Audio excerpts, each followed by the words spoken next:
Well, let's start with the ones that you don't like, wind and solar. There are places where it makes great sense. I mean, Sure, Texas yeah. is the #1 wind state for good reason. My home state of Iowa is #2. The whole Great Plains are brilliant. And while most utilities in most zones, the idea of getting to zero carbon is laughable, in that area, it makes sense. Also, West Texas is a great solar zone. And yes, it takes a lot of land, but if it takes a lot of land that's not in farm use, like in, say, West Texas, that's great. So the first metro in the United States to likely go 100% green is freaking Dallas Fort Worth. And I don't think there are environmentalists in that city, Yes. but they just happen to be at the nexus of the right things. Yeah. Omaha will probably be second. Denver will probably be third. So, it can work in certain places. For For solar, yeah. that's 100% true. For wind, it's not anymore. You get above about 650, 700 feet for the turbines, which is where they're going now, they tap stronger and more reliable wind currents. And so Texas is one of the handful of states that is actually now using wind for baseload. It's also a chemistry issue. Yes, we can, but that generates a lot of plutonium as a byproduct. And then you have a civilian plutonium supply chain. That is something that, as a rule, I would try to avoid. Well, because of the nuclear proliferation weapons Yeah. issue, yeah. I mean, we can control it. I mean, it's a very tightly controlled process. We could do it. I mean, It is I think the technically point. feasible, but yes, you're talking about having tons and tons of plutonium as a byproduct. Weapons grade plutonium is a byproduct every year. And if you Right. get like 10 kilos of that stuff, you have a bomb. On the renewable side. Yeah, I'm absolutely with you on natural gas. It's more flexible, it's less carbon intensive, it's produced at home. We have a methane leakage issue to solve, but that is something that everyone in the industry broadly agrees is an issue, and they are working on it. I don't mean to suggest they're going to solve it tomorrow, but it's not something that is being ignored. The big advantage of natural gas over the more intermittent stuff isn't just its reliability, it's just by definition, your wind turbines and your solar panels are not in your population center. And so Mhm. the weather that you are adapting to with your energy usage locally does not necessarily match up with the production quotient that you have a few hundred miles away. Natural gas, you don't have to worry about that. Natural gas plants, as a rule, are located within 50 miles of their population center, and they can ramp up and ramp down in 10 to 15 minutes. Do we need to get our heads out of our, what, to if we're going to again survive in this new world? I think that the low hanging fruit for the United States, and a lot of that is just recycling. The Hmm. Japanese have shown that if you mine your own trash, you can solve about half of your material inputs issues in a relatively low cost environment.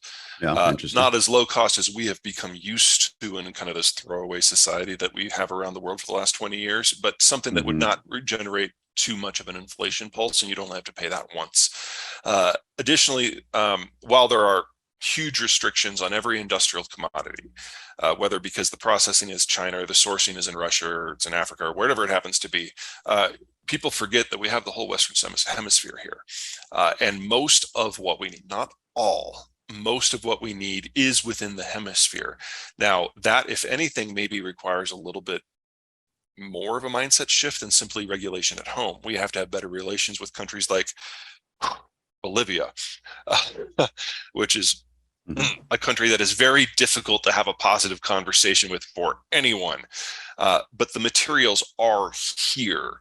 Now, the technologies in play for most of the advanced technologies we're looking at today, including most of the green tech that we're having today, the Western Hemisphere is the only option for getting most of the materials all in one place. Everywhere else, it's kind of scattered, and a lot of times it's behind war zones. So we're having that issue right now with copper and aluminum in Russia, for example. So if these are the technologies we're going to use and depend upon, you are looking at large portions of the world just not playing because they can't get the materials to make the stuff in the first place.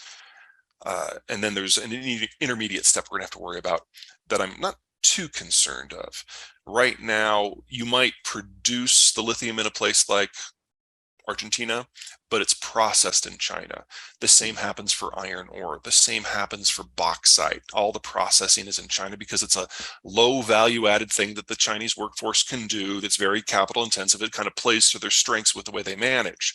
We're going to have to rebuild a lot of that somewhere else. Now, luckily, the United States is going to have the smallest capital adjustment. I'm anticipating a bit of a financial crisis globally. For the US, it'll be less intense. And the United States, courtesy of the shale revolution, has the cheapest electricity in the world. So we're already seeing a lot of steel foundries coming back. Aluminum is starting to kind of sniff around the edges. Copper will probably be next. And there's nothing about lithium processing that is necessarily difficult. It just requires the space and the energy. I'm not so concerned about lithium because I don't think it's a very good battery chemistry. I would rather see us invest more in finding a better chemistry, but one miracle at a time. It was a moment in time. You need a lot of young workers, and the world is running out of those. You need a huge degree of interconnectivity, and we're probably going to see the world breaking up a bit. And you need a huge amount of capital to fund the research. And with the baby boomers moving to retirement, they're taking their money with them. And then finally, you need a huge market to apply it to generate the revenues for the next wave. And that requires an unbroken market, and that is already gone. Africa is a series of 5 stacked plateaus. The internal transport's always been difficult. And so once the world industrialized or started to industrialize in the early 1800s, the Africans couldn't take advantage of those technologies to the same degree that a lot of the rest of the world did. And so technologically and economically, they got left behind. Looking forward, it's a mixed picture. Part of it is as the global system breaks up, a lot of the African countries are going to have some of those materials that the rest of the world really needs.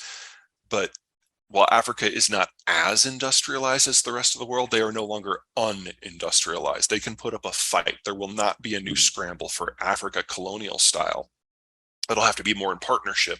And it's going to take both sides years to figure out what the comfortable operating environment is that's going to slow everything down.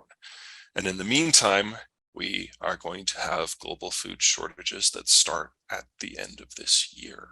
So Africa will be struggling through this period of trying to figure out its role. At the same time, there's just not enough food. Yeah. Real rosy picture, Peter. Thank you.